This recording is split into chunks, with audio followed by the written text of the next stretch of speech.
Assalamu alaikum. Rabbi shrah li sadri wa yassir li amri wa hlul uqdatan min lisani wa yafqahu qawli. Dear brothers, as our brother Dr. Alauddin was saying actually, that recently Sheikh, what's his name, that he came to Australia from Bangladesh. Subhanallah. So he also actually said, that what we tell here, so he's a big sheikh. So he said actually that, that like two things. So we are doing Alhamdulillah, the tafsir, and at the same time, the sirah of the Prophet. And Alauddin was saying, that to continue the sirah. And maybe inshallah that if we live that long, that when we finish the tafsir, then we will repeat the sirah of Rasulullah. Because the Quran and the sirah like that together. So today actually is one of the very important and kind of in a way a bit sad issue actually. In Islam there are many things happen in Islam, and that was saying in Bengali they say kalima lepon. So like in English is kind of a calumny against our mother Hazrat Ayesha radiallahu anha. And nowadays, actually, that sometimes we do not know or we do not care, actually, that the gravity of the situation. Randomly, we make a ribat of people. Randomly, we don't care. So, ribat itself is a big sin. So, we shouldn't say something about our brother or sister that we cannot tell in front of him. This is a ribat that he won't like. And calumny is that this is tuhmat. That if we say something that he or she hasn't done, this is more serious than riba. And these are actually very serious. But nowadays, like not like back our country where I'm born, other countries as well, randomly people make this comment, So this guy has done this, he has done that. There is a hadith, Prophet said, that for a person to become a liar, that he repeats whatever he said. So about this thing and another thing, dear brothers, that Alhamdulillah, that all of you are highly educated people, engineers, doctors, and other professionals here. So the Quran was revealed. It took 23 years, and each letter of the Quran is important, and it is revealed throughout the lifetime of Rasulullah. And through the Quran, Allah Subhanahu wa Taala has taught us everything, the basic purpose of life. What a Muslim mindset should be. That we came from Allah Subhanahu wa Taala, we will go back to Him. And this journey is a transient journey. We're discussing about this. In the Quran, Allah Subhanahu wa Taala is saying, "Wal akhiratu khairu wa abqa." That the hereafter is better abqa. Abqa means permanent. So now, these all are lessons from about us. And about our mother Ayesha, very briefly about her, that all of you know. So Mother Ayesha herself, Ummul Mu'mineen, subhanallah, she was a great lady. She was a mother of the believers. At the same time, sometimes we forget that she was the great muhaddis. We got many of the hadiths from Abu Hurairah radiallahu anhu, and then our mother Ayesha. And I was just reading some bits of her life, and Allah subhanahu wa ta'ala gave her a wonderful memory. She was a very sharp-witted woman, subhanallah.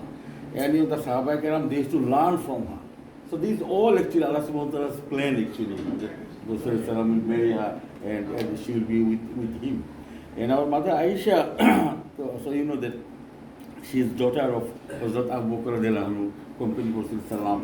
And at the same time, the mother Ayesha, she used to boast few things. And she used to say, the Prophet of Allah, this is not a joke, like serious thing. She said, Prophet of Allah, he died. He went back to Allah subhanahu wa ta'ala, right, with my saliva in his mouth. And this is true. Prophet just before his death, he used to love, like he was a very clean man. Very clean man. So Prophet used to brush his teeth. And there is a hadith. Prophet said that I would have asked my ummah to brush their teeth 5 times. It will be hard for them. So that we have a year standing in front of Allah to be clean. So in his last, when he was about to die, somebody came there and he had a miswak. And Rasulullah looked at him. And our mother Ayesha, wives, women, they always understand, what her husband wants. And she said, do you want it? Then that, that Sahaba, he gave, the miswak, Mother Ayesha, what she did, she made it a bit soft, and Prophet brushed his teeth just before his death. So Mother Ayesha, wonderful lady. And she had another name that, that she was known as,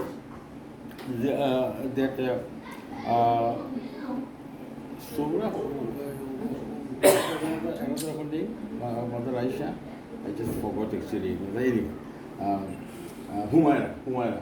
Another of her name was Humaira. So Ayesha, she was very pretty. So her color was kind of rare. So she had this title of Humaira. So now, as you know, the Prophet ﷺ, when he went to Medina, there are many things happened. So his life and the Quran, like the Makkah period, Medina period. At the Medina period, the issue was actually, so a new group of Muslims emerged. And this is what still now we are facing. Islam hasn't changed, dear brothers. Islam hasn't changed. Same Islam 1500 years back, same Islam now. Okay. So those group of people, they are the hypocrites. They used to say their prayer, and sometimes jokingly I say that hypocrites of that time is better than the Mu'min this time. Because at that time, the hypocrites, they used to go to the Masjid Nabawi, they used to show their face for Salatul Jama. Nowadays, we miss our Salatul Jama, we do not give much importance, may Allah protect us. So anyway, so the Munafiq and his leader was Abdullah bin Ubay. So they were like, the dangerous enemy, what they say, the enemy within. So Prophet ﷺ, so there was a battle, so he is coming back. And Prophet ﷺ, what he used to do, when he used to go for any battle, one of our Ummul Mu'minin used to go with him. And when you read the Prophet ﷺ life, subhanAllah, in any area we go, you will find that, there's sometimes, that I say, that you are the greatest doctor, the greatest psychologist, whatever is the greatest leader, greatest husband, whichever direction you go, subhanAllah, best of the best. So Prophet ﷺ, he was coming back from that battle. So what he used to do, that before, everybody was leaving, so what he used to do, he used to keep one Sahaba just to look after the things, whether, somebody has left anything behind or anything has happened. So our mother Ayesha, like it was early dawn, so she wanted to relieve herself, the call of nature. So she went outside. So what happened there, that she lost her necklace. And for a woman, any time, it's a very expensive thing. So she started to look for the necklace, and she couldn't find the necklace. So she was doing this, and meanwhile, the caravan, they started to go. And here, what the scholars they say, our mother Ayesha, she was a very slim lady, and so she had a camel. So there's a camel, they call it hauda. So she used to sit on the camel, and the Sahaba, they used to carry this kind of, they say the saddle of the camel, and this what you call, the car seat, and then they used to put it on the back of the camel. And because what the other Sahaba did, they just they carried it and they put it on the camel. Because she was so light, and she is described it vividly in Sahih Hadith, they thought that she's inside. She's inside, because at the time the eye of hijab was revealed. So she had it was kind of a small cubicle. So she put it on the camel, they had put it on the camel back, and they started to go. So it was not there. So Mother Ayesha actually was what she will do. So what she did, she just covered her hair, and she just rested there. So Prophet he left our Sahaba, was Saifuddin. So Saifuddin was a scout. So he was scouting. So he saw our mother Ayesha there. And before the eye of hijab, that she knew was Ayesha there. And when she saw, it's authentic hadith, immediately he said, Inna lillahi wa inna ilayhi raji'un. And other than this, he didn't say anything. So what he did, that he directed our mother Ayesha to get back on his camel. So he brought the camel with her to Medina. And this guy, the leader of the hypocrite, then he found a chance in Abdullah bin Ubay. So he's answering to us. Then he started in this gossip. And till now, people, they love gossip and those kinds. And at the end, the attacker Prophet Salam and said, said this lady, that she is pure. So our mother Ayesha, like she didn't know that. And Prophet Salam, they think, like it came to him, obviously he was upset. And the rumor was going on, The society is similar, women they talk. So our mother Ayesha, one day, one of our maid servants, like she was taking her, and she cursed, one guy, and that guy is her son. So our mother Ayesha said, that you are cursing him, he's a good man. Then she said, don't you know what he has done? He said, so what happened? That he is spreading rumor against you. This guy, and may Allah curse him. Then our mother Ayesha, that she came to know something has happened. Because, the husband and wife, a wife immediately understands if something is wrong. The husband understands. And she found the Prophet is a bit different than before. His attitude and everything is different. Then in her mind she thought that something has happened.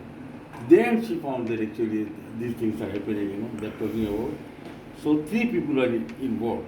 And when I talk this, then I finish by reciting, telling the meaning of the verses of the Quran. But that was a very traumatic time, So this is a very serious allegation. Very serious allegation. Our mother Ayesha, she became unwell. And later Prophet said, that you can spend some time with your parents. So she went to her parents' house and Prophet was talking with her, with his maid servant, what has happened. And one of the guys, and it's in the Quran as well, and there are many freak issues in this way, very freak issues in this episode. So that guy, Abu Bakr used to help him, one of his poor relatives. And he was also involved in this serious thing. So Abu Bakr he vowed that and he used to help him, that guy, that I'm not going to help this person. So can you imagine, one Shaykh was saying that if somebody says something bad about your daughter or about your wife, you won't forgive him. Maybe you will go and hunt him down. So then, it's another issue. Then I have the Quran revealed. Allah subhanahu wa ta'ala said, if you help somebody, then do not stop helping them or him. It's me, Allah. We give reason. So that's another issue that came up. So 3 persons they were involved, and that guy Abdullah bin Ubay was there. So our mother Ayesha, and so of course she was very very sad. And once our Prophet of Allah, and he was very upset, like his leader, and people are saying against his wife, things are happening. Then he asked our mother Ayesha, something like this way, the people, they do wrong or something, that if God forbid, if they have done something, Then she said that I am not asking forgiveness of Allah subhanahu wa ta'ala about this issue, because it is false. I am not doing that, because I am innocent. She had that personality, and she was always making dua to Allah subhanahu wa ta'ala, So it's, brother, can you imagine, it's not 1 or 2 days. The scholars, they say about 1 month it was going on. And then, subhanallah, and inshallah read the verses, meaning of the verses. Then the verses of the Quran is revealed, subhanallah, absolving her from this calumny, that our mother Ayesha, she is innocent. And Prophet was so happy. And she said actually, that there are long hadith in Bukhari Muslim. And for her, she said, at that time she couldn't remember the name of Yaqub alayhi salam. She said, and we discussed it actually in our discussion before, that what I want to do, I will do what father of Yusuf did. At that time, we couldn't remember the name Yaqub alayhi salam. Sabr Jamil, calmly patient. She is innocent, and these things are happening. So Allah subhanahu wa ta'ala, that revealed the verses of the Quran, were revealed that she is innocent. So I read the meaning of the verses, and then I will talk briefly about them to finish up. So, and that was a very, very traumatic time actually. So The verses that were revealed, Allah subhanahu wa ta'ala says in Surah Nur. And here another thing actually, that Allah subhanahu wa ta'ala, like when it happened, that our mother Ayesha, like she's innocent, I think Abu Bakr or somebody asked our mother Ayesha, they to thank Prophet Sallallahu, and she said, I'm not going to thank him. Husband and wife, she said, I will thank Allah subhanahu wa ta'ala. Because Allah subhanahu wa ta'ala has made me innocent. It's not him. So then here actually the verses that are revealed that Allah subhanahu wa ta'ala is saying, those of you who spread bad words against noble women and cannot provide 4 witnesses, Allah subhanahu wa ta'ala is saying they should be punished with 80 lashes. Is Allah saying. And never ever take them as witness because they have transgressed part of the Quran. So actually those guys were punished with 80 lashes. And they were forever, nobody should take them as witness. And if they cannot provide any witness, telling this lie, then Allah subhanahu was saying that those people who have spread these false allegations, Allah subhanahu was saying that he is from your people. Then Allah is saying that do not think that there is something bad. Maybe there is something good there. So this is the principle of Islam actually, that what we try to preach, Islamic psychology and psychotherapy.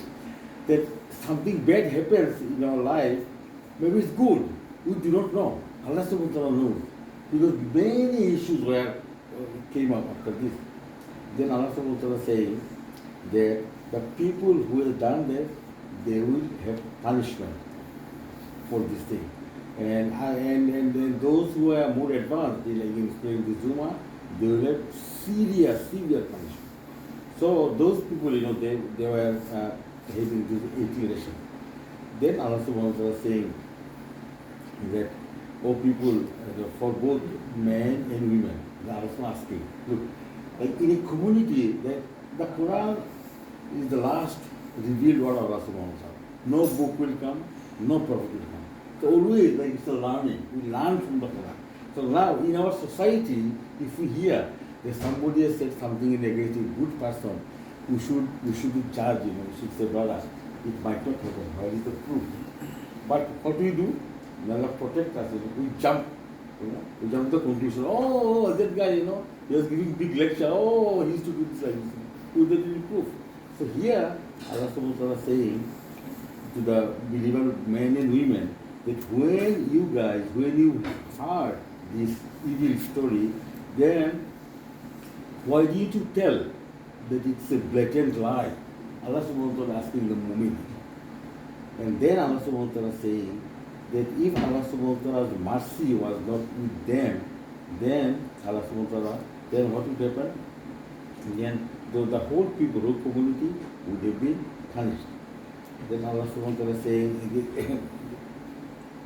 then you were talking about a thing that you didn't know. And Allah says, for you, you are a light matter. Like as if it's a joke. But Allah subhanahu wa ta'ala saying, to him, it was a very serious allegation. Then again Allah subhanahu wa ta'ala saying that when you have heard this calumny against her, then why don't you tell this? That that is not proper for us. That is a great calumny. Then Allah subhanahu wa ta'ala, again Allah subhanahu wa ta'ala saying that Allah subhanahu wa ta'ala advising us that a believer that do not repeat this, do not do it again. Everybody, if you hear something like this. And as I mentioned before, that Abu Bakr that he stopped, he said, that I am not going for this guy. He is saying bad things about my daughter, then this verse was given for him.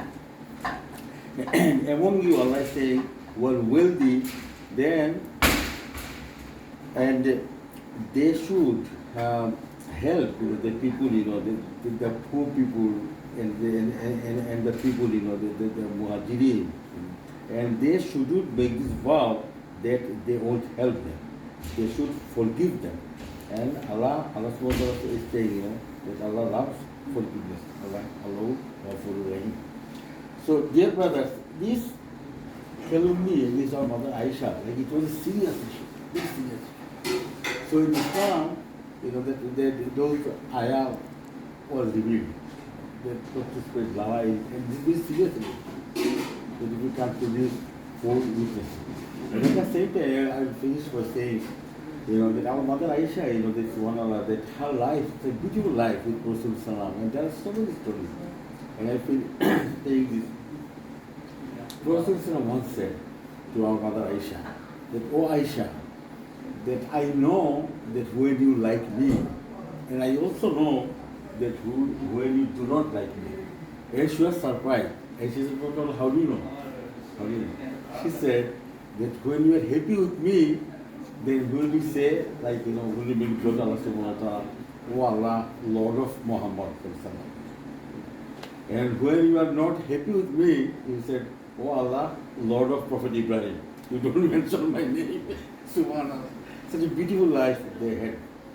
So may Allah subhanahu wa ta'ala give us tawfiq, dear brothers, that we should study and read, and read the Quran, and we try to follow, and the Sirah, that we would enough time, just spend some time. We need to, do our professional thing, but we will make some time to read the Quran and the Sirah. Wa ma alayna illa al-balagh. Assalamu alaikum wa rahmatullahi wa barakatuh. Thank you. You are listening verse from Surah Nur, Ayah 11 to 21, no? 11 to 12.